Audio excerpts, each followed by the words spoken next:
Heather, I'm sorry that your mother... My favorite thing about playing live is to get to feed off of the audience. When there's an energetic audience in the room, it makes all the difference in the world. And you know, I feed off of that, the guys feed off of that, and in turn, it creates this energy that just gets pushed right back out into the crowd, and it's like, whoo, whoo, whoo, whoo. It's just back and forth, back and forth.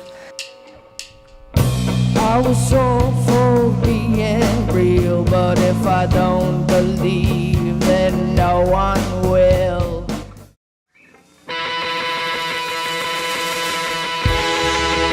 That's Dan. That's Josh. This is Michael. And this is Noah. And we are skaters. I met Josh at a party in Los Angeles, and we had known of each other but never met. And we stayed up all night listening to records. And then Josh he's kind of like the catalyst for the band. He just showed up in New York on a day's notice. And Noah and I met him that night, and he kind of forced us into starting a band. So you think you got a problem?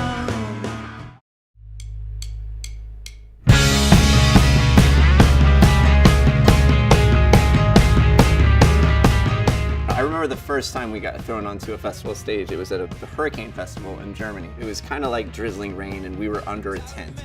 So we went out there to play, and there was like a few hundred people out there before we started playing. And then this massive downpour started right before, and like 5,000 people all came into the tent at once. And I remember being really nervous, and we started playing, and then we got to our song War Sweater, and 5,000 people started singing along. And it was like, wait a minute, all these people know who I am. It was the craziest thing in the world. Well, I wanna tell